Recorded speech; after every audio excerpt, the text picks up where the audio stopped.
Suman TV ప్రేక్షకులకి నమస్తే. ఈరోజు నా ముందు ఒక గెస్ట్ ఉన్నారు. ఈ గెస్ట్ చాలా బలమైన గొంతుతోని ఈసారి బీజేపీ కంపల్సరీ 400కు పైగానే సీట్లు కొడుతుంది అని ఎంత కాన్ఫిడెన్స్‌తోని మోడీ గారు అంటున్నారో, సేమ్ అదే కాన్ఫిడెన్స్‌తోని తెలంగాణలో ఉన్న బీజేపీ లీడర్లు అందరూ కూడా ఇప్పుడున్నారు. సో అట్లనే కొంతమంది యువ నాయకులు కొన్ని మంచి మంచి కార్యక్రమాలు చేసుకుంటా జనాలల్లో మంచి పేరుని తెచ్చుకుంటున్నారు. అట్లాంటి ఒక యువ నాయకుడు, చాలా స్ట్రాంగ్ వాయిస్ ఉన్న వ్యక్తి, అట్ ద సేమ్ టైం మంచి బ్యాక్‌గ్రౌండ్‌తోని ఈసారి మల్కాజ్గిరిలో గెలిచేది నేనే అని చెప్పి చాలా కాన్ఫిడెంట్‌గా చెప్తున్నారు. ఆయన్నే గొర్ల సాయిరామ్ యాదవ్. మరి ఆ అన్న నా ముందున్నాడు. అన్నతోని మాట్లాడదాం. ఏమేమి ముచ్చట్లున్నాయి, మల్కాజ్గిరి ముచ్చట్లన్నీ కూడా ఇప్పుడు మాట్లాడుకుంటాం. మీరేనుండ్రి.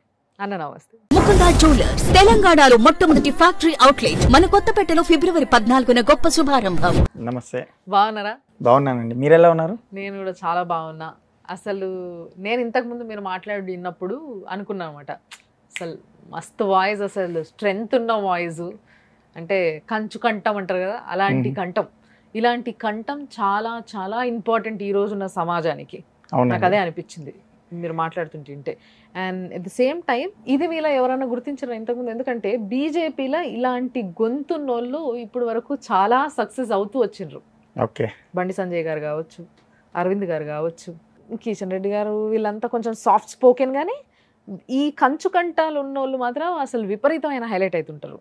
సో అది ఆ కళ మీ లోపల కనబడుతుంది. మళ్ళీ వాళ్ళని ఆదర్శంగా తీసుకొని నేను తయారయ్యానండి. అంతేనా? అంతే. ఎగ్జాక్ట్గా చెప్పాలంటే మీ ఆదర్శం ఎవరు చెప్పండి వీళ్ళందరిలో? యాక్చువల్గా రాజకీయంగా చూసుకున్నట్లు అయితే సర్దార్ వల్లభాయ్ పటేల్ నుంచి చూసుకుంటే అటల్ బిహారీ వాజ్పేయి గారు, నరేంద్ర మోదీ గారు. సర్దార్ వల్లభాయ్ పటేల్ గారు ఇచ్చిన భీక్షనే ఈరోజు మనం ఇంత స్వేచ్ఛగా కూర్చొని మాట్లాడగలుగుతున్నాం. లేకుంటే ఎక్కడ ఉంటుంటేమో సర్దార్ వల్లభాయ్ పటేల్ గారు ఇచ్చిన భీక్షలో మనము ఇంత హ్యాపీగా ఉండగలుగుతున్నాము. అటల్ బిహారీ వాజ్పేయి గారు చూసిన కలలను నరేంద్ర మోదీ గారు నెరవేరుస్తూ వస్తున్నారు. సో వాళ్ళని ఆదర్శంగా తీసుకుంటూ మన రాష్ట్రంలో ఉన్న పెద్ద నాయకులను ఆదర్శంగా చూసుకుంటూ నేను వాళ్ళ అడుగుజాడల్లో నడవాలన్న ఒక తపనతో నేను రాజకీయం మొదలెట్టడం. అంటే ఒక మాట చెప్పాలి ఏంది అని అంటే, ఆదర్శవంతమైన నాయకులు అనేటోళ్ళు ఒక పార్టీకి పరిమితం అవ్వలేదు. ఎప్పుడు చాలా పార్టీలలో, ఇప్పుడు కాంగ్రెస్ పార్టీలో కూడా ఆదర్శవంతమైన నాయకులు ఉన్నారు అని నేను చెప్పలేను, లేరు అని కూడా నేను చెప్పలేను. ఓకే. కానీ ఎస్, డెఫినెట్లీ దేశానికి మంచి చేసిన వాళ్ళల్లో, దేశానికి గొప్ప నాయకులుగా పేరు తెచ్చుకున్న కొంతమంది కాంగ్రెస్లో ఉన్నారు, ఇటు బీజేపీలో ఉన్నారు, కాదనడానికి లేదు. సో పార్టీ అనేది తర్వాత వాళ్ళు ఎంచుకున్న ఒక మార్గం అని చెప్పాలి. అవును. అట్లా మీరెందుకు బీజేపీని ఎంచుకున్నారు? బీజేపీ ఒక కుటుంబ పాలన పార్టీ కాదు. ఫస్ట్ పాయింట్, క్రమశిక్షణ గల్ల పార్టీ ఏదైనా ఉంది అని అంటే అది బీజేపీ. ఆర్ఎస్ఎస్ అడుగుజాడల్లో నడిచే పార్టీ భారతీయ జనతా పార్టీ. కింది స్థాయి కార్యకర్తను ప్రధానమంత్రిగా తీసుకొచ్చిన పార్టీ భారతీయ జనతా పార్టీ. ఒక కింది స్థాయి కార్యకర్తను రాష్ట్ర అధ్యక్షునిగా ఎంచుకున్న పార్టీ భారతీయ జనతా పార్టీ. మన కుటుంబ పాలన లేని పార్టీ మన భారతీయ జనతా పార్టీ. మాలాంటి కింది స్థాయి కార్యకర్తలకు కష్టపడితే గుర్తిస్తారు, ఖచ్చితంగా వాళ్ళకు అవకాశాలు ఇస్తారు.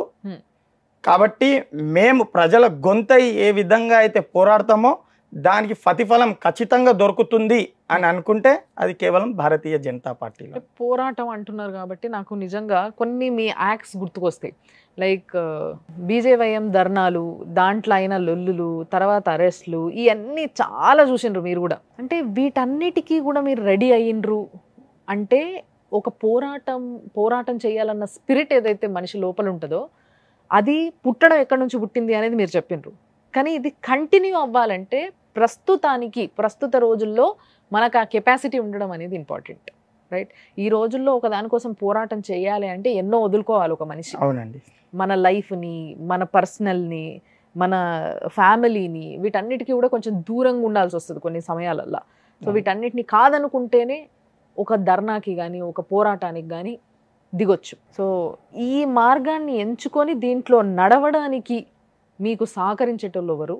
అసలు మీలో ఇన్స్పిరేషన్ ఏంది దానికి? యాక్చువల్గా ఇప్పుడు చూసుకుంటున్నట్లయితే గత 10 సంవత్సరాల నుంచి మన బీఆర్ఎస్ పార్టీ పరిపాలించిన పాలన యావత్ తెలంగాణ ప్రజలకు తెలుసు.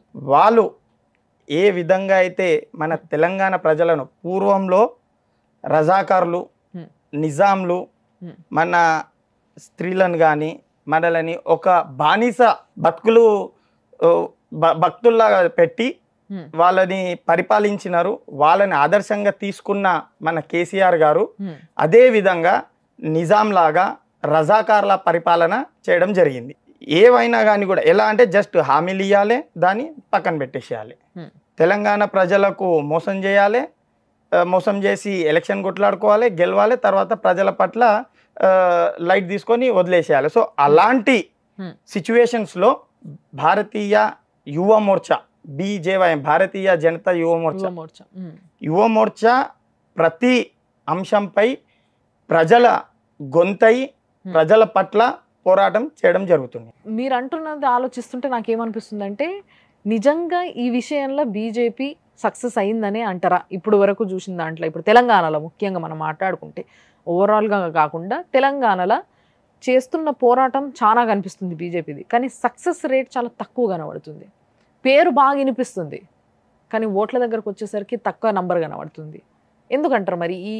ఈ తేడా ఎందుకు వస్తుంది అంటారు? చూసుకున్నట్లయితే తక్కువేం అవ్వలేదండి. పూర్వంలో అంటే ప్రీవియస్గా 2019 ఎలక్షన్స్లో చూసుకున్నట్లయితే భారతీయ జనతా పార్టీ 7% ఓట్లను కైవసం చేసుకున్నది. ప్రస్తుతం మొన్న జరిగిన ఎలక్షన్స్కి చూసుకున్నట్లయితే 14%కి రీచ్ అయింది. అంటే ఆల్మోస్ట్ డబుల్ అయింది. మీరు చెప్పినట్లు వాస్తవమే. అంటే మీరు చెప్పినట్టు వాస్తవమే. మేము చేసిన పోరాటానికి మేము ఎక్స్పెక్ట్ చేసిన సీట్స్ కొంచెం ఎక్కువనే ఉండే, కానీ డ్యూ టు సమ్ రీజన్స్గా మేము ప్రీవియస్గా పోల్చుకున్నట్టయితే ఒక స్థానం ఉండే 2019 ఎలక్షన్స్లో. మళ్ళీ అందులో బై ఎలక్షన్స్లో దాన్ని 3 చేసుకున్నాము. 3టికే 2019 ఎలక్షన్స్ తర్వాత ఆగిపోయాం. ఆ 3 నుంచి ఇప్పుడు చూసుకున్నట్లయితే 8కి రీచ్ అయ్యాము. మరి కొన్ని స్థానాలలో 2వ స్థానానికి కైవాసం అయ్యాం. 7% 14%కి రీచ్ అయ్యామని చెప్పేసి మేము పూర్వం కంటే ఇప్పుడు పుంజుకున్నాం.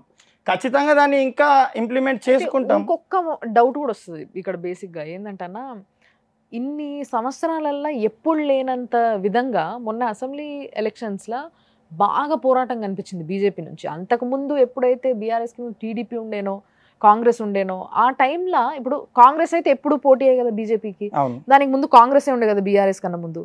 అప్పుడు కూడా ఇంత పోటీ చూడలే, అంటే ఇంత యాక్టివ్నెస్ చూడలేదు బీజేపీ పార్టీ తెలంగాణలో, అప్పుడున్న ఉమ్మడి ఆంధ్రప్రదేశ్లో అని చెప్దాం. సో అప్పుడు కూడా చూడలేదు. దాని తర్వాత దానికి ముందు టీడీపీ ఉన్నప్పటికీ కూడా ఆ టీడీపీ ఉన్నప్పుడు దాంతో పొత్తు పెట్టుకోవడము లేకపోతే ఇదే జరిగింది తప్పితే వాళ్ళకి మీకు ఒక మంచి ప్లాట్ఫామ్ ఉంది, అటు నుంచి ఇటు ఇటు నుంచి అటు మాట్లాడుకోవడానికి అన్నీ ఒక తీరు ఉండే. కానీ అసలు అది ఏది ఎప్పుడు కనిపించింది? ఇప్పుడు బీఆర్ఎస్ వచ్చిన తర్వాత ఎందుకు అనిపించింది బీజేపీకి సౌత్ పైన కొంచెం టార్గెట్ చేయాలి, మనం సౌత్ని పట్టించుకుంటలేము అనేది ఇన్ని సంవత్సరాల తర్వాత ఎందుకు అనిపించింది అంటారు? అంటే నార్మల్గా బీజేపీ పార్టీ కంప్లీట్గా మన అఖండ భారతదేశం చేద్దామన్న ఒక కళ, కంప్లీట్ భారతదేశంలో ఉన్న అన్ని రాష్ట్రాలపై మన జెండా ఎగిరేయాలి అని చెప్పేసి తీసుకున్న నిర్ణయం. కాబట్టి ఎక్కడెక్కడైతే మనం స్ట్రాంగ్గా ఉన్నామో అక్కడ స్ట్రాంగ్గా చేసుకుంటూ ఆ రాష్ట్రాలని గెలుచుకుంటూ ఇప్పుడు నెక్స్ట్ సౌత్ని కవర్ చేసుకోవాలి అని అంటే దాన్ని తెలంగాణ బేస్ చేసుకొని తెలంగాణలో మనం గెలిచినట్లయితే సౌత్ని కంప్లీట్గా మూవ్ చేసుకోవచ్చు అన్న ఉద్దేశంతో మా ఢిల్లీలో ఉన్న నాయకులు తెలంగాణపై ఎక్కువ కాన్సన్ట్రేట్ చేయడం జరిగింది. సో తెలంగాణలో ఉన్న అంటే మీరు అడిగిరు ముందుకి ఇప్పటికీ ఎందుకు ఇంత అగ్రెసివ్నెస్ పెరిగింది అని చెప్పేసి. సో సౌత్లో రావాలి అంటే తెలంగాణలో మనం జెండా ఎగరేసుకున్నట్లయితే ఆల్మోస్ట్ సౌత్ని కవర్ చేసుకునే సత్తా మనకు దక్కుతుంది అన్న ఉద్దేశంతో.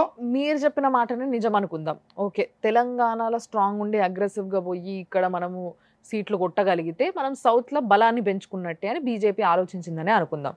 నిజంగా ఒక కామన్ మ్యాన్గా ఆలోచించండి, ఒక బీజేపీ నుంచి ఉన్న ఒక వ్యక్తిగా కాకుండా కామన్ మ్యాన్గా ఆలోచించి మీరు చెప్పుండ్రి, అంత క్రూషియల్ టైంలో బండి సంజయ్ని అధ్యక్షుడిగా పక్కకి జరపడము, కిషన్ రెడ్డి గారిని తీసుకొచ్చి పెట్టడం అనేది కరెక్ట్ డెసిషన్ అంటారా పార్టీ చేసింది?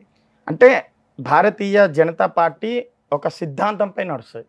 అధ్యక్షతనం పదవి ఇచ్చిన తర్వాత కాలం పూర్తి అయిపోయింది అని అంటే అది ఏ సమయమైనా ఉండనివ్వండి, ఖచ్చితంగా కాలం పూర్తి అయిపోగానే ఇమ్మీడియట్గా అధ్యక్షుల్ని మార్చడం జరుగుతుంది. సో బండి సంజయ్ గారికి అధ్యక్షతనం ఇచ్చిన 3 ఇయర్స్ కాలం పూర్తి అయిపోయింది అన్న సందర్భంగా ఆ సమయంలో పూర్వంగా 3 సార్లు అధ్యక్షతనం తీసుకొని సక్సెస్ఫుల్గా నడిచిన వ్యక్తి ఎవరైనా ఉన్నారు అని అంటే మన తెలంగాణలో కిషన్ రెడ్డి గారు. కాబట్టి ఆ ఎక్స్పీరియన్స్ని ఎలక్షన్స్లో పెట్టి మన భారతీయ జనతా పార్టీని రథసారథిగా నడుస్తారు అన్న ఉద్దేశంతో ఢిల్లీ నుంచి ఢిల్లీ పెద్దలు కిషన్ రెడ్డి గారికి అధ్యక్ష పదవి ఇవ్వడం జరిగింది. అంటే బేసిక్గా ఈ రెండిట్ల ఏదైతే ఇప్పుడు సౌత్లో మన బలాన్ని మనం నిరూపించుకోవాలి, మన స్ట్రెంగ్త్ మనం చూపించాలి, తెలంగాణలో మనం సీట్లు కొట్టాలి అనే దాంతోని మన పార్టీ వాల్యూస్ అనేది కంపేర్ చేస్తే బీజేపీకి పార్టీ వాల్యూసే ఇంపార్టెంట్ గెలవడం కంటే అని అనుకోవచ్చా? పార్టీ వాల్యూస్ ఇంపార్టెంటే తో పాటు గెలవడానికి యూజ్ చేసే స్ట్రాటజీస్ కూడా ఖచ్చితంగా ఇంపార్టెన్స్ ఇస్తాము. కిషన్ రెడ్డి గారు స్ట్రాటజీ ప్లే చేసి మూవ్ అవుతాము అన్న గట్టి నమ్మకంపై, తనకున్న ఎక్స్పీరియన్స్పై నమ్మి మా ఢిల్లీ పెద్దలు కిషన్ రెడ్డి గారికి అధ్యక్ష పదవి ఇవ్వడం జరిగింది. అధ్యక్ష పదవిలోనే ఎలక్షన్ చేయడం జరిగింది. ఆ ఎలక్షన్లో మేము అనుకున్నన్ని సీట్స్ రాలేదొచ్చు, కానీ ప్రీవియస్గా కంపేర్ చేస్తే మాకు మంచి సీట్సే వచ్చాయి, మేము పుంజుకున్నామని అనుకుంటాం. ఓకే, మీరు ఆలోచించే విధంగా చూస్తే అంటే ఒక స్టెప్ తర్వాత ఒక స్టెప్ పెరుగుతున్నాము అని ఆలోచిస్తే ఓకే, మీ క్యాలిక్యులేషన్లో అది కరెక్టే కావచ్చు, నేను కాదని అనడానికి లేదు.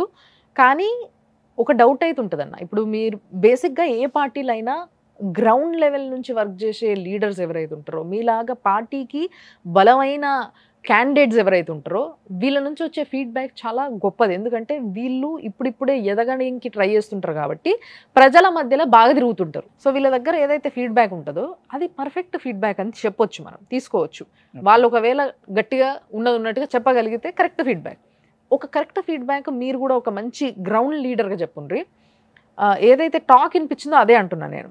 జనాలందరూ మాట్లాడుకున్న మాట ఏంది అని అంటే, ఒకవేళ బండి సంజయ్ గారిని ఎలక్షన్స్ అయిపోయే వరకు ఉంచుంటే అధ్యక్షుడిగా కంపల్సరీ ఒక 20 నుంచి 25 లేదా 25 నుంచి 30 సీట్లు కొట్టేది తెలంగాణలో అసెంబ్లీ ఎలక్షన్స్లల్లా అనేది ఒక టాక్ నడిచింది. ఇన్నారా మీరు? ఈ మాట మీ చెవులో పడ్డదా? అంటే అనుకునే వాళ్ళు అనుకుంటారు. ఇప్పుడు మేము కూడా ఎవరు ఉన్నా కానీ కూడా మా ప్రయత్నం కూడా అదే ఉండే. ఎందుకనంటే 25 నుంచి 30 సీట్లు మేము తీసుకున్నట్లయితే ఖచ్చితంగా గవర్నమెంట్ ఫామ్ చేసే దిశలో మేము వెళ్తాము అని చెప్పేసి కంప్లీట్ కింది స్థాయి నుంచి రాష్ట్ర అధ్యక్షుని దాకా ఆ టార్గెట్ పైనే వర్క్ చేయడం జరిగింది. కానీ అన్ఎక్స్పెక్టెడ్గా మేము ఎక్కడైతే తప్పులు చేశామో మా అధ్యక్షుల వారు దానిపైన వర్క్ చేస్తున్నారు. సో గెలుపు ఓటమిలు అయితే సాధ్యమే. ఇంత స్ట్రాంగ్ లీడర్స్ ఉన్న బీజేపీ పార్టీ, ఇప్పుడు బండి సంజయ్ గారు కావచ్చు, లేకపోతే కిషన్ రెడ్డి గారు కావచ్చు, ఈటల రాజేందర్ గారు కావచ్చు, ముఖ్యంగా క్రూషియల్ రోల్ ప్లే చేసిన ఈసారి ఎలక్షన్స్లో క్రూషియల్ రోల్ ప్లే చేసిన వ్యక్తులు వీళ్ళందరూ, అరవింద్ గారు కావచ్చు, రఘునందన్ రావు గారు కావచ్చు. సో వీళ్ళందరిలా మీకు బాగా ఇష్టమైన లీడర్ ఎవరు? మీకు ఎట్లుంటే వాళ్ళతో సంబంధాలు? అంటే అందరితో మాకు రిలేషన్ ఉంది, కానీ ఎక్కువగా రిలేషన్ ఉన్న లీడర్స్ అంటే ఇప్పుడు ప్రీవియస్గా బండి సంజయ్ అన్న గారు రాష్ట్ర అధ్యక్షులు ఉండే, ఇప్పుడు ప్రెసెంట్గా కిషన్ రెడ్డి అన్న గారు ఉన్నారు. కిషన్ రెడ్డి అన్న గారు సికింద్రాబాద్ పార్లమెంట్ సభ్యులు, నేనుండేది పార్లమెంట్ కూడా సికింద్రాబాదే. కాబట్టి కిషన్ రెడ్డి అన్నగారితో మంచి అటాచ్మెంట్ ఉంది. మేము చేసిన ఎన్నో కార్యక్రమాలకి అన్నగారు రావడం జరిగింది. మరి ఆ కార్యక్రమాలకి ప్రోత్సహిస్తూ మంచి గుర్తింపు ఇవ్వడం జరిగింది. అదేవిధంగా బండి సంజయ్ అన్నగారి టర్మ్ ఉన్న సమయంలో ప్రజా సంగ్రామ యాత్ర చేపట్టడం జరిగింది. అన్నగారు చేసిన ప్రజా సంగ్రామ యాత్రలో 4 ఫేజ్లలో కూడా మేము యువ మోర్చా తరఫు నుంచి రక్షక్ దల్గా ఉంటూ అన్నగారి అడుగులో అడుగు వేస్తూ యావత్ తెలంగాణలో అన్న పర్యటన చేసిన అన్ని జిల్లాలకు మేము అన్నతో పాటు పాదయాత్ర చేస్తూ ప్రజల సమస్యలు ఏవైతే ఉన్నాయో అవి తెలుసుకుంటూ వీటిపై చర్చించుకొని కొనసాగుతున్న సమయంలో అన్నగారితో కూడా మంచి రిలేషన్షిప్ ఉన్నది. బండి సంజయ్ అన్న గారితో, కిషన్ రెడ్డి అన్న గారితో, ధర్మపురి అరవింద్ అన్న గారు పార్టీ ఆఫీస్ దగ్గరకు వచ్చినప్పుడు కలవడం జరుగుతుంది. రఘునందన్ అన్న గారి దుబ్బాక ఎలక్షన్స్లో కూడా నేను యువ మోర్చా భానుప్రకాష్ గారి ఆధ్వర్యంలో వెళ్ళి అక్కడ పనిచేయడం జరిగింది. కాబట్టి భారతీయ జనతా పార్టీలో ఉన్న అన్ని బడా లీడర్స్ అందరూ పార్టీ ఆఫీస్కి వచ్చినప్పుడు ఖచ్చితంగా మేము కలుస్తాము. వాళ్ళతో మేము రిలేషన్షిప్ అనేది కొనసాగిస్తూనే ఉంటాం. సో ఈసారి ఇప్పుడు మనం మాట్లాడుకున్న ఇంతకుముందు ఏదైతే లిస్ట్ ఉందో పెద్ద లీడర్లు అని చెప్పి బీజేపీలో తెలంగాణ లీడర్ల పేర్లు చెప్పుకున్నాము, వీళ్ళల్లో ఏ ఒక్కరు కూడా వాళ్ళ కాన్స్టిట్యుయెన్సీలో గట్టిగా కొట్టి చూపించలేకపోయినారు ఈసారి మొన్న అసెంబ్లీ ఎలక్షన్స్ అప్పుడు. దీనికి కారణం ఏంటంటారు? ఎక్కడ ఫెయిల్ అయినారంటారు వీళ్ళందరూ? ఫెయిల్ అయినాము అని చెప్పేసి కాదండి. అంటే ఎగ్జాంపుల్గా చెప్తున్నాను నేను. ధర్మపురి అరవింద్ గారు ఉన్న నిజామాబాద్ పార్లమెంట్లో మేము 3 స్థానాలు గెలిచాం. సో అందులో యాక్చువల్గా ఏదైతే కోరూట్లో ఉందో అది టీఆర్ఎస్ కంచుకోట. సో అక్కడి నుంచి ధర్మపురి అరవింద్ గారు పోటీ చేయడం జరిగింది. యాక్చువల్గా ఆర్మూరు నుంచి చేద్దాం అనుకున్నారు. అది ఖచ్చితంగా మనం ఎట్లన్నా గెలుస్తాము అన్న ఉద్దేశంతో కొరుట్లలో మనం మన ఓట్ బ్యాంకింగ్ పెంచుకోవడానికే ఏదైనా స్ట్రాటజీ ప్లే చేయాలి అని అంటే స్టార్ క్యాంపియన్ కానీ పెద్ద లీడర్ కానీ అక్కడ ఉన్నట్లయితే అక్కడ ఉన్న కార్యకర్తలు ప్రజల్లోకి ఈజీగా వెళ్ళి, అంటే ప్రీవియస్గా ఎంపీగా ఉన్నారు, ఏమేమైతే హామీలు ఇచ్చారో అవన్నీ చేయడం జరిగింది. ఈసారి ఇక్కడ కూడా చేస్తామని ఈజీగా క్యాంపెయిన్ చేసి మనము అక్కడ కూడా సీటు దక్కించుకుందాము అన్న దిశగా మేము మూవ్ అవ్వడం జరిగింది. కానీ అన్ఎక్స్పెక్టెడ్గా ప్రీవియస్గా చూసినట్లయితే ధర్మపురి అరవింద్ గారు ఏ నియోజకవర్గం నుంచి అయితే పోటీ చేశారో అప్పుడు 2019లో 10,000 ఓట్లు మాత్రమే తెచ్చుకోగలిగాం. కానీ ధర్మపురి అరవింద్ గారు పోటీ చేసిన తర్వాత 50,000 పై ఓట్లు మాకు వచ్చాయి. అంటే మేము 40,000 ఓట్లని ఎక్కువగా తెచ్చుకోవడం జరిగింది. సో ఆ విధంగా స్ట్రాటజీని ప్లే చేసుకుంటూ మేము ముందుకు వెళ్ళినాం. కాబట్టి ఇప్పుడు సంజయ్ అన్న గారిని చూసుకున్నట్లయితే 19లో 11,000 పైచీలకు ఓట్లతో ఓడిపోయాం. మొన్న చూసినట్లయితే 3,000 ఓట్లతోటి ఓడిపోయాం. అంటే ఓట్ బ్యాంకింగ్ని మేము పెంచుకున్నాం. సో ఈసారి గెలవలేకపోయినామొచ్చు. ఖచ్చితంగా రాబోయే రోజుల్లో బీజేపీదే భవిష్యత్తు ఉంది, బీజేపీయే తెలంగాణని పరిపాలిస్తుంది అన్న గ్యారంటీ నేను ఇవ్వగలుగుతాను ఇక్కడ నుంచి. సో మరి ఇప్పుడు వస్తున్న ఏదైతే ఎంపీ ఎలక్షన్స్ ఉన్నాయో వీటి గురించి మాట్లాడుకుంటే ఈ పరిస్థితిలో Malkajgiri, let's come to Malkajgiri constituency చాలా పెద్దది, as we all know. So ఇలాంటి కాన్స్టిట్యున్సీలో ఒక టికెట్ కావాలంటే పోటీ విపరీతం. ఒకటే పార్టీలోనే పోటీ ఎక్కువ, తర్వాత మళ్ళీ కంపారిజన్లో వేరే పార్టీలతో పోల్చుకుంటే అది ఇంకో కథ. మీతో పాటు ఇంకో 2-3 చాలా గట్టి పోటీ ఇచ్చేటోళ్ళు, నిజంగా జనాలలో తిరిగేటోళ్ళు, వాళ్ళు కూడా మీలాగనే మీరు ఎట్లయితే జనాలల్లో చాలా యాక్టివ్గా ఉంటున్నారో సేమ్ వే వాళ్ళు కూడా జనాలల్లో చాలా యాక్టివ్గా ఉండుకుంటా జనాలకు ఎప్పుడు ఏం కావాలి అంటే బేసిక్గా బీజేపీలో ఇలాంటి నాయకులు ఉన్నారు చాలామంది. మీకు ఒక టికెట్ కోసం పోటీ అయి ఉండొచ్చు, కానీ మీరు అందరూ ఒక క్వాలిటీస్తో ఉన్నోళ్ళే నిజానికి చెప్పాలండి. మరి ఇలాంటి పోటీలో టికెట్ మీకు వస్తుందన్న నమ్మకం మీకుందా? ఉందండి, ఖచ్చితంగా. ఏంది అని అంటే నేను చేసిన సేవా కార్యక్రమాలు మా పార్టీ అధిష్టానం గుర్తిస్తుంది. మరి ఢిల్లీ అధిష్టానం ఈసారి తీసుకున్న నిర్ణయం ఏంది అని అంటే ఖచ్చితంగా ప్రీవియస్గా కూడా 183 మంది అంటే ఫస్ట్ టైం పోటీ చేస్తున్న యువకులకే నరేంద్ర మోదీ గారు మొబ్బు చూపి వాళ్ళకి టికెట్ ఇవ్వడం జరిగింది. అందులో 118 మంది యువకులు అంటే యంగ్ జనరేషన్ గెలిపించుకున్నారు. సో అదే విధంగా ఈసారి కూడా నరేంద్ర మోదీ గారు యూత్కి ప్రిఫరెన్స్ ఎక్కువగా ఇస్తారు. కాబట్టి ఆ యూత్లో నేను కూడా ఉన్నాను. ఖచ్చితంగా నాకు మల్కాజ్గిరి టికెట్ యాజ్ ఏ యూత్గా ప్రిఫర్ చేస్తారన్న నమ్మకం నాకుంది. టికెట్ తెచ్చుకుంటాను, ఖచ్చితంగా మల్కాజ్గిరి గెలుస్తాం. అంతే అంటారు, ఫుల్ కాన్ఫిడెన్స్. అంతే. సో మరి టికెట్ అయితే సరే, మీ దగ్గర టికెట్ ఓకే, తర్వాత ముందుకు పోతే సెకండ్ ఫేజ్లో ఇప్పుడు అసెంబ్లీ ఎలక్షన్స్కి మళ్ళీ ఒకసారి వెనుకకు వచ్చి చూసుకున్నా కూడా కాంగ్రెస్కి బీజేపీకి పోటీ అన్న విషయం ప్రపంచానికి తెలిసిందే. అది ఎప్పుడూ జరిగేది. సెంట్రల్లో కూడా వాళ్ళిద్దరికి పోటీయే బాగా నడుస్తుంటుంది. కానీ అసెంబ్లీ ఎలక్షన్స్కి వచ్చేసరికి బీఆర్ఎస్ కూడా పోటీ అయి కూర్చుంది. బీఆర్ఎస్తో పోటీ పడాల్సిన అవసరం బీజేపీకి వచ్చింది. అంటే ఇది గట్టి పోటీ అయింది, అది గట్టి పోటీ అయింది. ఇలాంటి పరిస్థితి బీజేపీకి ఎందుకు వచ్చింది అంటారు? Being a very old party, ఇప్పుడు కాంగ్రెస్ తర్వాత అంతో ఎంతో అటు ఇటుగానే బీజేపీ కూడా వచ్చింది, రైట్? అలాంటి పార్టీలు 2 పెద్ద పార్టీలు కొట్లాడుకుంటున్నాయంటే అది వేరు. మొన్న 10 సంవత్సరాల కింద వచ్చిన బీఆర్ఎస్ పార్టీ ఒక స్టేట్లో చాలా స్ట్రాంగ్ ఉన్నప్పటికీ కాంగ్రెస్ పైన ఓడిపోయి బీజేపీ పైన చాలా సీట్లలో బీజేపీ పైన గెలిచింది అని అంటే బీజేపీ ఏ స్టేట్లు ఉంది అనే విషయం చాలా క్లియర్గా అర్థమైపోతుంది మనకి. సో మరి ఎందుకు అయిందంటారు ఇట్లా? గెలుపు ఓటములు అయితే సహజమే. ఇప్పుడు బరిలో బీజేపీతో కాంగ్రెస్ ఉన్నా కానీ టీఆర్ఎస్ ఉన్నా కానీ ఇండిపెండెంట్గా ఎవరు నిల్చున్నా కానీ బరిలో వచ్చిన తర్వాత వాళ్ళని మేము అభ్యర్థిగానే చూస్తాం. మా లక్ష్యం ఏదో దానిపైన మేము పని చేస్తాం. కానీ వాళ్ళున్నారా, బీఆర్ఎస్ ఉందా, కాంగ్రెస్ ఉందా, ఇంకెవరన్నా ఉన్నారా అనేది మాకు సమస్య లేదు. ఎవరు వచ్చినా కానీ కూడా పోటీ చేయాల్సిందే. ఇప్పుడు ఎవరు లేని కాన్స్టిట్యున్సీలో ఇండిపెండెంట్గా వచ్చినాడు అని చెప్పేసి అక్కడ కాంగ్రెస్ లేదు, బీఆర్ఎస్ లేరు అని చెప్పేసి మేము తప్పుకోం కదా. ఎవరున్నా కానీ కూడా పోటీ చేయాల్సిందే. మా స్ట్రాటజీ ఏదో మేము స్ట్రాటజీ ఫాలో అవుతాము. మేము ప్రజల గుండెలో స్థానం ఎలా దక్కించుకోవాలో దానిపైనే ప్రయత్నం చేస్తాము. మేము చేసిన వర్క్ తీరుపై, మేము చేసిన కష్టంపై నమ్మకంతో మేము పోటీకి మూవ్ అవుతాం. అక్కడ ఎవరున్నా కానీ కూడా మేము మా పార్టీ ఇచ్చిన ఆదేశాలు, మా స్ట్రాటజీ, మేము ఖచ్చితంగా గెలిచే దిశగానే మూవ్ అవుతుంటాం. కానీ దేశంలో పరిస్థితులు చూస్తుంటే అంతటా అంటలేను, నేను అన్ని విధాలుగా కంపేర్ చేస్తలేను. బట్ వేరాస్ కాంగ్రెస్కి ఇంతకు ముందు లేని ఒక ఏదో గాలి మొదలయ్యింది అనేది వాళ్ళు చెప్పుకుంటూ వస్తున్నారు, ప్రజలు కూడా నమ్ముతున్నారు దాన్ని. దానివల్లనే మనం చూసినాం బీజేపీ గెలుస్తుంది అనుకున్న ఒక స్థానంలో కర్ణాటకలో కాంగ్రెస్ గెలవడం జరిగింది. దాని తర్వాత ఆ గాలి తెలంగాణ మీద పనికొస్తుందా అంటే వీళ్ళు పనికిరాదన్నారు, వాళ్ళు పనికొస్తుంది అన్నారు. బట్ తెలంగాణలో కూడా గెలిచి చూపించిండ్రు.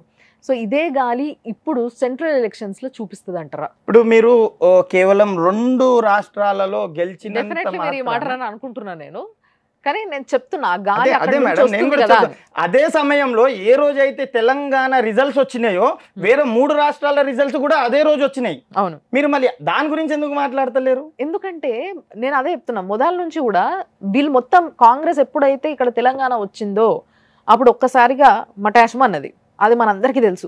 దాని తర్వాత లెగడమే ఈ విధంగా లెగడం అనేది చూస్తున్నాం కదా మనము. ఇక్కడ లోకల్లో బీఆర్ఎస్ పైన, అక్కడనేమో కర్ణాటక బీజేపీ పైన ఇట్లా గెలవడం అనేది చూస్తున్నాం. కాబట్టి ఆ గాలి అనేది వాళ్ళు ఏ విధంగా అయితే చెప్తున్నారో ఆ విధంగా వీస్తుంది కాబట్టి అడుగుతున్నాను నేను అంతే. స్టేట్ ఎలక్షన్స్ కి సెంట్రల్ ఎలక్షన్స్ కి చాలా తేడా ఉంటుంది. స్టేట్ ఎలక్షన్స్, ఇప్పుడు తెలంగాణదే ఎగ్జాంపుల్ చెప్దాం. స్టేట్ ఎలక్షన్స్ లో చూసుకున్నట్లయితే కాంపిటీషన్ విత్ రేవంత్ రెడ్డి అంటారు, లేదా కేసీఆర్ గారు అని అంటారు. సెంట్రల్లో చూసుకున్నట్లయితే ఇప్పుడున్న ఎలక్షన్స్ రాహుల్ గాంధీ గారికి, నరేంద్ర మోదీ గారికి. సో 10 సంవత్సరాల నుంచి నరేంద్ర మోదీ గారు పరిపాలిస్తున్న తీరు యావత్ భారతదేశం చూస్తుంది.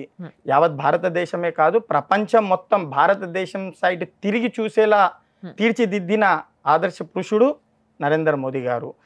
10 సంవత్సరాల కింద జీడిపిని చూసుకున్నట్లయితే మనం 11 నుంచి 14 స్థానంలోనూ ఉండే, ఇప్పుడు ఉన్న జీడిపి చూసుకున్నట్లయితే మనం 4వ స్థానంలో ఉన్నాము.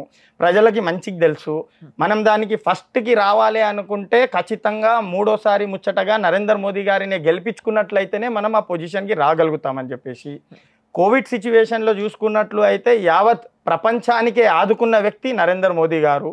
సో ఇవన్నీ ప్రజలకి స్పష్టంగా కళ్ళలో కనిపిస్తున్నది. ఖచ్చితంగా నరేంద్ర మోదీ గారికి, అంటే బీఆర్ఎస్కి ఎంతమంది అయితే మన అసెంబ్లీ ఎలక్షన్స్లో ఓటేసిన వాళ్ళు ఉంటారో మీరు కూడా బయట వినే ఉంటారు. ఖచ్చితంగా సెంట్రల్లో మాత్రం పెద్ద ఆయనే అని చెప్పేసి. సో ఆ పెద్ద ఆయన గురించి యావత్ భారతదేశం పనిచేస్తుంది. యావత్ భారతదేశంలో ఉన్న ప్రజలు నరేంద్ర మోదీ గారికి ఆమోదం పలికి నరేంద్ర మోదీ గారికి ఖచ్చితంగా గెలిపిస్తారన్న నమ్మకం. సో బేసిక్గా ప్రతిసారి ఎంత ఊపు మీద ఉన్నా కానీ ఒక పార్టీ వాళ్ళ సొంత స్ట్రాటజీస్ కొన్ని ఉంటాయి, లేకపోతే రాజకీయం లేని నడవది అంతే అనేది నిజం. సో ఈసారి ఈ ఎలక్షన్స్కి బీజేపీ ప్లే చేయబోతున్న స్ట్రాటజీ ఏంటి? ఎన్నో ఉన్నాయి. ఇప్పుడు ప్రీవియస్గా లాస్ట్ టైం ఇచ్చిన హామీలు మేము ఖచ్చితంగా నెరవేర్చాము. సో అదేవిధంగా ఇప్పుడు రాబోయే మన ఎలక్షన్స్కి సెంట్రల్ పార్టీ మేనిఫెస్టో ఇంకా రిలీజ్ చేయలేదు, రిలీజ్ చేస్తుంది. ఆ స్ట్రాటజీని, ఆ మేనిఫెస్టో రిలీజ్ చేసిన స్ట్రాటజీనే పట్టుకొని మేము గ్రౌండ్లకు కూడా మూవ్ అవుతాము. సో ఇంకా మేనిఫెస్టో రిలీజ్ అవ్వలేదు. ఈ స్ట్రాటజీల కారణంగానే, ఈ స్ట్రాటజీల భాగంగానే అయోధ్య రాముడి టెంపుల్ని కూడా, అంటే విగ్రహాన్ని ప్రతిష్ఠించడము అంత పెద్దగా వైభవంగా చేయడం జరిగింది అని కొంతమంది అంటున్నారు. ఆఖరికి ఇది కొంతమంది అనలిస్టులు వాళ్ళు వీళ్ళే కాకుండా ఒక మీడియానో అనలిస్ట్లో వీళ్ళు మాత్రమే అని ఉంటే అది వేరు. కానీ కొంతమంది పండితులు, మహామహులు, కొంతమంది పెద్ద పెద్ద పీఠాధిపతులు వీళ్ళు కూడా అనడం జరిగింది. అసలు ఎందుకు పర్టికులర్గా ఇప్పుడే పెట్టుకున్నాడు మోడీజీ ఇదంతా అంటే ఓన్లీ బికాస్ ఎలక్షన్స్ వస్తున్నాయి, దానికి ముందు చెయ్యాలని అని చెప్పి ఒక మాట అంటున్నారు. దీనికి మీరు ఇచ్చే ఆన్సర్? ఇప్పుడు వేద పండితులు ఎంతో మంది ఉన్నారు. అందులో కొంతమంది మన భారతీయ జనతా పార్టీ వైపు ఉంటారు, కొంతమంది వేరే వాళ్ళ ఇష్టం వేరే పార్టీ వైపు ఉంటారు. కానీ స్పష్టంగా చూసుకున్నట్లయితే మన భారతదేశంలో ఉన్న వేద పండితులతో డిస్కస్ చేయడం జరిగింది మోదీ గారు. చేసిన తర్వాత మన జనవరి 22, 2024 12 o'clockకి ఉన్న ముహూర్తం మరి కొన్ని సంవత్సరాల వరకు అలాంటి ముహూర్తం రాదు. కాబట్టి ఆ ముహూర్తాన్ని మనం పక్కాగా చేసుకొని గుడిని ఓపెన్ చేసుకున్నట్లయితే చాలా బాగుంటుంది అని చెప్పేసి వేద పండితులు చెప్పిన మాటను ఆమోదించుకుంటూ నరేంద్ర మోదీ గారు ఆ నిర్ణయం తీసుకున్నారు. ఇక ఏలెత్తి చూపే వాళ్ళకి ఏది మంచిగా చేసినా కానీ కూడా అంటారు కదా, దున్నపోతకి పచ్చద్దాలు పెడితే ఎండిపోయిన గడ్డి కూడా పచ్చగానే కనిపిస్తుందని. సో ఆ విధంగానే వాళ్ళు మా బీజేపీ వాళ్ళు చేసిన ఏ మంచి పనినైనా కూడా తప్పు దిశగా ఆలోచించుకుంటూ చూసి అందులో తప్పులనే భూతద్దం పెట్టి వెతుకుతారు. సో మరి మీ విషయానికి వస్తే అన్న, అంటే బీజేపీ యాక్టివిటీస్ని బట్టి స్టేట్ లెవెల్లో ఉన్న, గల్లీ లెవెల్లో ఉన్న, కంట్రీ లెవెల్లో ఉన్న నాయకులందరూ కూడా వాళ్ళ పరిధిలో వాళ్ళ సెలబ్రేషన్స్ వాళ్ళు చేసుకున్నారు. అయోధ్య శ్రీరాముడి ప్రతిష్ఠ అప్పుడు మీరు చేసింది ఏంటప్పుడు? ఇప్పుడు రీసెంట్గా నేను కృష్ణ ధర్మ పరిషత్ అనే ఒక సంస్థతో ఆల్ ఇండియా సెక్రటరీగా ఉన్నాను. దానికి ఫౌండర్ ప్రెసిడెంట్ అభిషేక్ గౌడ్ గారు. అన్నగారి ఆదేశాల మేరకు నరేంద్ర మోదీ గారు ఇచ్చిన ఆదేశాల మేరకు యావత్ భారతదేశంలో ప్రతి గుడిలో ప్రతి ఇంటి ముందు ఆ రోజు సంబరాలు రంగరంగ వైభవంగా చేసుకోవాలని చెప్పేసి పిలుపునివ్వడం జరిగింది.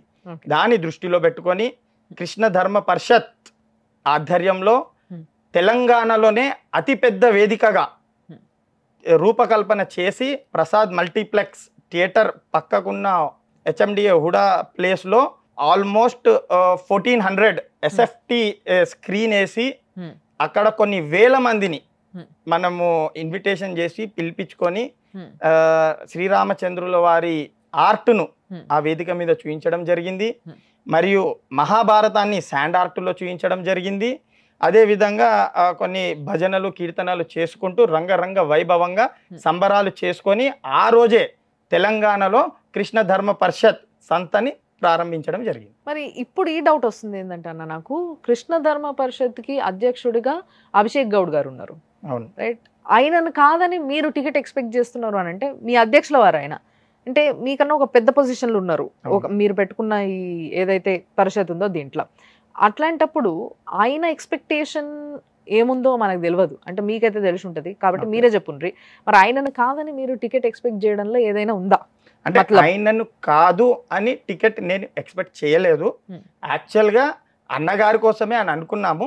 కానీ అన్నగారు ఆ రోజు మా వేదిక పైన ముఖ్య అతిథిగా మన ఓబీసీ జాతీయ అధ్యక్షులు డాక్టర్ లక్ష్మణ్ గారు ముఖ్య అతిథిగా వచ్చిండే. అన్నగారి లక్ష్మణ్ గారి ముందు అంతమంది ప్రజల ముందు అన్నగారు పార్లమెంట్ టికెట్ రామ్ యాదవ్ గారికి ఇవ్వాలి అని చెప్పేసి అంతమంది ముందు అన్నగారే తెలియజేశారు. అన్నగారు చెప్పే చివరి సెకండ్ వరకు కూడా తెలియదు అన్నగారు నా పేరు తీసుకుంటారని చెప్పేసి. సో అన్నగారు చెప్పగానే నేను కూడా షాక్ అయ్యాను. తర్వాత అన్నగారితో డిస్కస్ చేశాను ఈ నిర్ణయాన్ని వెనకాల ఉన్న అంటే స్ట్రాటజీ ఏంది అని అంటే అన్నగారు ఏమన్నారంటే ప్రస్తుతం మనం మన కృష్ణ ధర్మ పరిషత్ ప్రారంభించుకోవడం జరిగింది.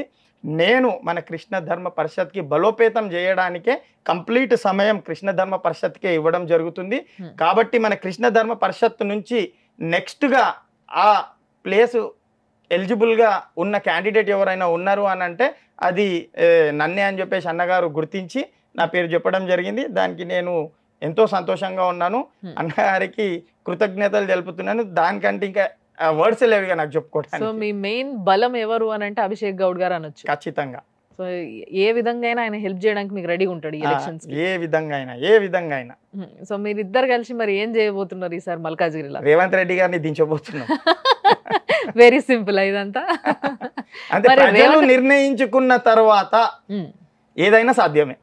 అంటే ఎస్, రేవంత్ రెడ్డి గారి పైన రమణారెడ్డి గారు ఎట్లయితే గెలిచిరో కామారెడ్డిలా, అవునండి, మనం అది చూసినాం. ఆ సక్సెస్ అనేది రమణారెడ్డి గారిని ఎక్కడికో తీసుకెళ్లిపోయింది. అదే విధంగా ఇప్పుడు ఎంపీ ఎలక్షన్స్ కి మల్కాజ్గిరి పైన మీరు గెలిస్తే అది పెద్ద టాక్ అయి కూర్చుంటది. మనం చూసినాం ఇప్పుడు రమణారెడ్డి గారు లోకల్ గా చాలా స్ట్రాంగ్ లీడర్. అవునండి, లోకల్ గా రమణారెడ్డి గారు తెలవనోళ్ళు ఎవరూ లేరు. కానీ ఈ రోజు ప్రపంచంలో కొన్ని దేశాలకి తెలిసే స్టేటస్ కి ఆయన ఎదిగిండు. అవును. ఎందుకు అని అంటే ఇద్దరు ముఖ్యమంత్రుల పైన గెలిచి. అంతే. సో ఈ రోజు ఆల్రెడీ ఆయన ముఖ్యమంత్రి క్యాండిడేట్ ఉన్నప్పుడు ఆయన పైన గెలిస్తేనే అంత ఇది వచ్చినప్పుడు, ముఖ్యమంత్రిగా ఉన్న మన కేసీఆర్ గారి పైన గెలిచినప్పుడు అంత ఇది వచ్చినప్పుడు, ఇప్పుడు ఆల్రెడీ ముఖ్యమంత్రిగా ఉన్న రేవంత్ రెడ్డి గారి పైన గెలిస్తే దాని కథనే వేరుంటది. అంతేనండి. రైట్.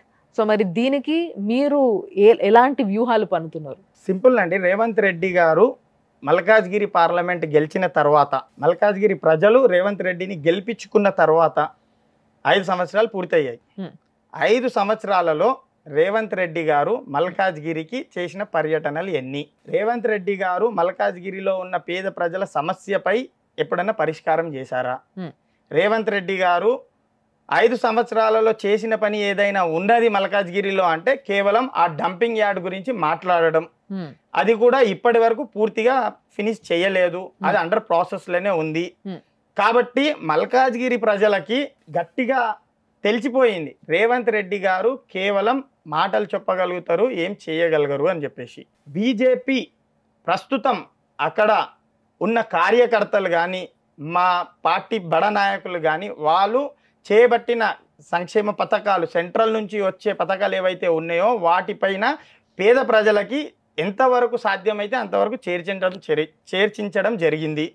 వాళ్ళకి కోవిడ్ సమయంలో ఆదుకోవడం జరిగింది. సో వాళ్ళకి బీజేపీ పైన ఒక నమ్మకం వచ్చింది.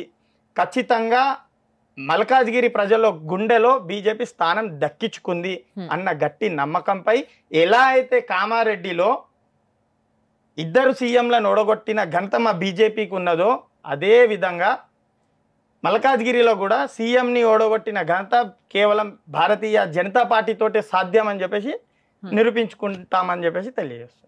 సో ఎవరికి టికెట్ ఇచ్చినా ఎవరున్నా బీజేపీ గెలవడం ఖాయమంటారు మీరు? ఖాయం, ఖచ్చితంగా బీజేపీయే గెలుస్తుంది. మల్కాజ్గిరిలో ఎవరికి టికెట్ ఇచ్చినా కానీ కూడా భారతీయ జనతా పార్టీ మల్కాజ్గిరి ప్రజల గుండెలో స్థానం దక్కించుకుంది కాబట్టి ఖచ్చితంగా బీజేపీయే గెలుస్తుంది. సో ఈసారి ఎన్ని సీట్లు అంటారు మరి? తెలంగాణలో ఖచ్చితంగా 10 సీట్లు కైవసం చేసుకుంటాము.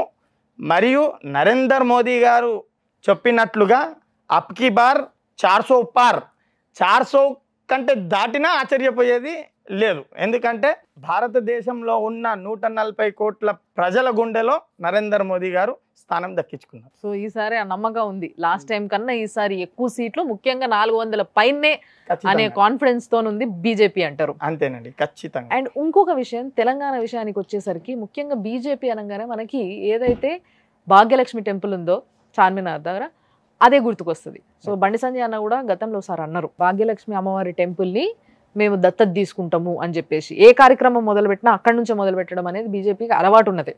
తెలంగాణలో ఎలాంటి కార్యక్రమం మొదలు పెట్టాలన్నా అక్కడి నుంచే మొదలు పెడతా ఉంటారు. అసలు నిజంగా చెప్పుండ్రి, ఈ రోజు చార్మినార్ల పరిస్థితులు అట్లున్నాయా? దత్తత తీసుకోవాల్సిన పరిస్థితి వచ్చిందా గుడికి? మన బండి సంజయ్ అన్న గారు ఉన్న పార్లమెంట్ నియోజకవర్గంలో అన్నగారు ఆల్రెడీ ఒక టెంపుల్ని దత్తత తీసుకొని డెవలప్మెంట్ చేస్తారు, చాలా బాగా చేశారు. సో మేబీ అదే విధంగా డెవలప్మెంట్ చేయడానికేనే అన్నగారు అని ఉంటారు. ఓకే, ఎందుకనంటే ఖచ్చితంగా అక్కడ రిక్వైర్మెంట్ ఉంది, చేస్తాం. భారతీయ జనతా పార్టీ కేవలం భాగ్యలక్ష్మమ్మ టెంపుల్ దగ్గరికే అని కాదు, ఆల్మోస్ట్ మన హైదరాబాద్లో, అంటే మా స్టేట్ ఆఫీస్ హైదరాబాద్లోనే ఉంది కాబట్టి హైదరాబాద్లో ఉన్న అమ్మవారి టెంపుల్స్ దగ్గరికి అన్నిటి దగ్గరికి మేము వెళ్తుంటాము. ఖచ్చితంగా మేము అంటే ఏ కార్యక్రమం మొదలుపెట్టిన సమయంలో అమ్మవారి ఆశీస్సులు తీసుకొని ఆ కార్యక్రమాన్ని స్టార్ట్అప్ చేస్తాం. ఎప్పుడైతే భాగ్యలక్ష్మమ్మ టెంపుల్ దగ్గరికి వెళ్ళి అమ్మవారి ఆశీస్సులు తీసుకొని కార్యక్రమం ప్రారంభించే సమయంలో అన్నగారు ఒకసారి చూసి అన్నారే, మన తెలంగాణలో హైదరాబాద్లో ప్రతి దగ్గర మెట్రో ట్రైన్ వచ్చింది, ఇక్కడికి ఎందుకు రావడం లేదు? దీనికి రావడానికి మనం పోరాడాలి, ఆ పోరాటం ఎందుకు ఇక్కడి నుంచే మొదలు పెడదాము అమ్మవారి ఆశీస్సులు తీసుకొని అని చెప్పేసి మన ఓబీసీ మోర్చా అధ్యక్షులు ఆలే భాస్కర్ గారు ఉండే, ఆ సమయంలో రాష్ట్ర అధ్యక్షులు ఆలే భాస్కర్ గారు అన్నగారికి చెప్పినిండే ఈ కార్యక్రమం ఇక్కడి నుంచే మొదలు పెట్టండి అని చెప్పేసి అప్పుడు అన్నగారు అక్కడ ఆశీస్సులు తీసుకొని అక్కడ ధర్నా కూడా చేయడం జరిగింది. ఖచ్చితంగా ఇక్కడికి మెట్రో ట్రైన్ రావాలని చెప్పేసి. కానీ చార్మినార్లో ఉన్న దురదృష్టం ఏంది అని అంటే, మన ప్రజలకు ఉన్న దురదృష్టము, అక్కడున్న ఎమ్మెల్యే వాళ్ళు కానీ అక్కడ ఎటువంటి డెవలప్మెంట్స్ రానివ్వరు. వచ్చినాయి అని అంటే అక్కడ ఎడ్యుకేషన్ కూడా వచ్చింది అని అంటే మళ్ళీ తిరిగి మనకు ప్రశ్నిస్తే గొంతు రేజ్ అవుతుంది అన్న ఉద్దేశంతో కేవలం వాళ్ళకి ఒక మబ్బు కింద పెట్టేసి పరిపాలించుకుంటూ నడుస్తున్నారు ఒక వర్గానికి సంబంధించిన పార్టీ. మీరు చెప్తున్న దాని ప్రకారం ఆలోచిస్తుంటే ఓల్డ్ సిటీలా, కేవలం చార్మినార్ అనే కాకుండా ఓల్డ్ సిటీలో ముస్లిమ్స్ ఎఫెక్ట్ బాగా ఉంది. వీళ్ళు మిగతా వాళ్ళని అంటే ముఖ్యంగా హిందూస్ని ఆడ నెగ్లనిస్తలేరు అని అంటారు. నెగ్లెనిస్తలేరు అంటే నేను ముస్లిమ్స్ ఉన్నారు కొంతమంది నెగ్లెనిస్తలేరు అని అనట్లేదు. మన తెలంగాణలో మన భారతీయులు ఉన్న ముస్లిమ్స్ మన హిందూస్ అందరూ అన్నదమ్ముల్లాగా ఉంటాం. కానీ ఓల్డ్ సిటీ అని పేరు వచ్చినప్పుడు భార్కస్ అనే కాన్స్టిట్యున్సీ ముందు ఫోకస్ అవుతుంది. భార్కస్ అనే కాన్స్టిట్యున్సీలో రోహింగి ముస్లిమ్స్, పాకిస్తానీస్ నుంచి వచ్చిన పాకిస్తాన్ ముస్లిమ్స్ అలాంటి వాళ్ళు ఎంతో మంది ఉన్నారు. వాళ్ళని వీళ్ళ అనుచరులుగా చేర్చుకొని వాళ్ళకు ఓటర్ ఐడి కార్డ్స్ ఇష్యూ చేసుకొని మన భారతీయ పౌరతత్వం ఇచ్చి వాళ్ళని మేపుతున్నారు. అలాంటి వాళ్ళను హిందువుల పైన ఏ చిన్న అంటే అన్ఎక్స్పెక్టెడ్గా జరిగిన ఘర్షణల వల్ల దానికి పెద్ద ఇంపాక్ట్ తీసుకురావడానికి అలాంటి వాళ్ళను వాడి మత రాజకీయం చేస్తున్న ఎంఐఎం పార్టీ అక్కడ ఉన్న వాళ్ళనే కంటిన్యూగా వాళ్ళ ఓటర్స్గా తీసుకొని వెళ్ళడం జరుగుతుంది. కాబట్టి వాళ్ళని జరపడానికేనే మన కేంద్రం నుంచి సిఏ, ఎన్ఆర్సీ లాంటి యాక్టులను తీసుకురావడం జరుగుతుంది. కానీ దానివల్ల వీళ్ళ రాజకీయ లబ్ధి ఎక్కడ పోతుంది అన్న చిన్న ఉద్దేశంతో దాన్ని రానియకుండా కాలడ్డం వేస్తున్న పార్టీ ఎంఐఎం పార్టీ.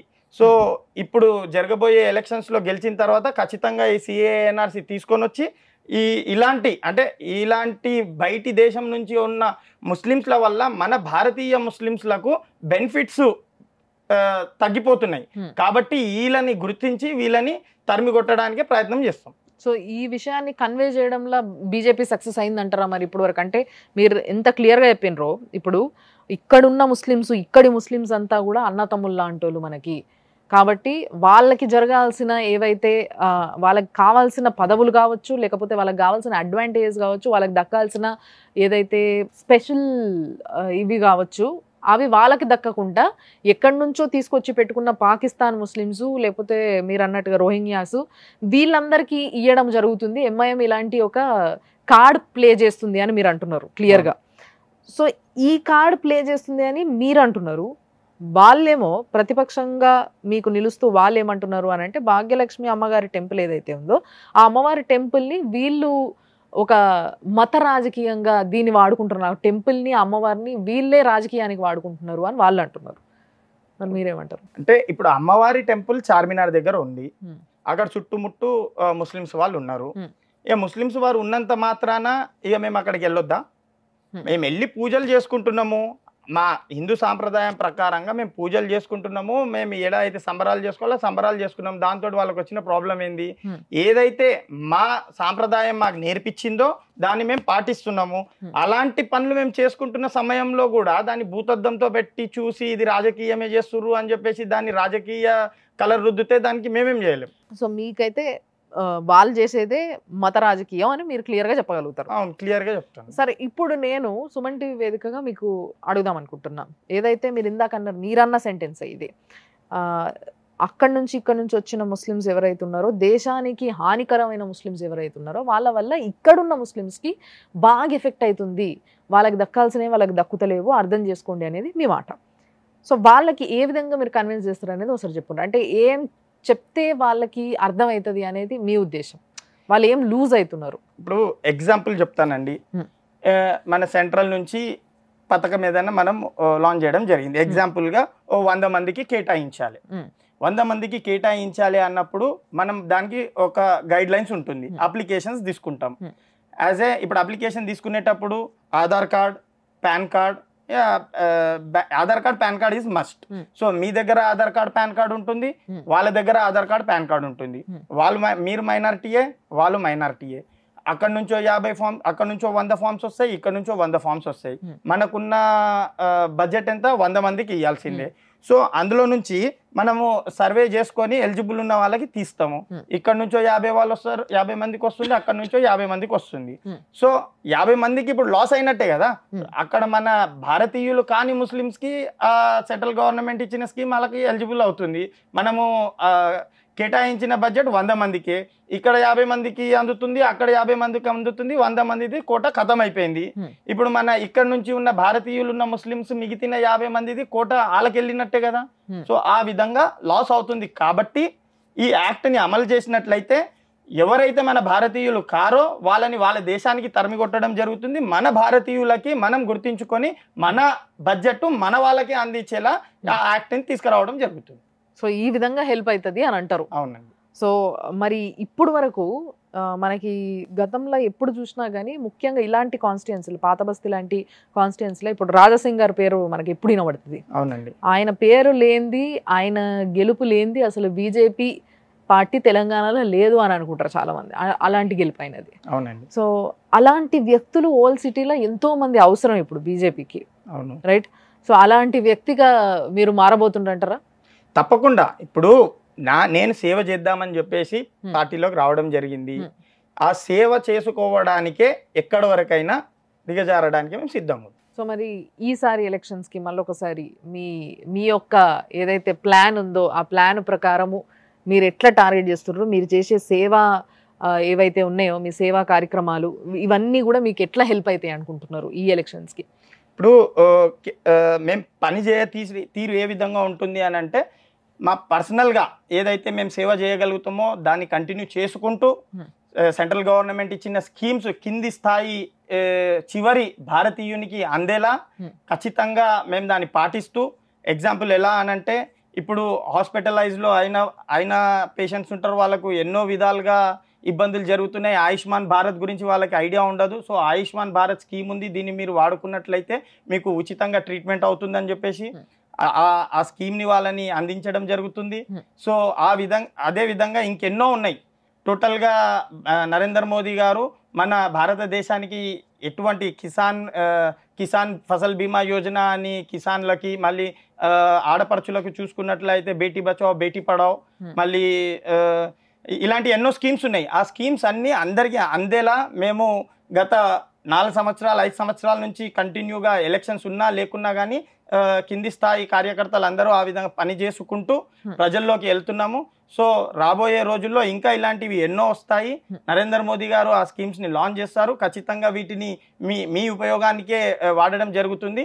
అవన్నీ ఖచ్చితంగా మీకు దక్కేలా ఉండాలి అని అంటే సెంట్రల్లో కూడా బీజేపీ ఉండాలి, స్టేట్లో కూడా బీజేపీ ఉన్నట్లయితే ఖచ్చితంగా మీ వరకు చేరుతుంది అని చెప్పేసి ఈ వీడియో ద్వారా తెలియజేస్తాం. డబుల్ ఇంజన్ అనేది కావాలంటారు అయితే?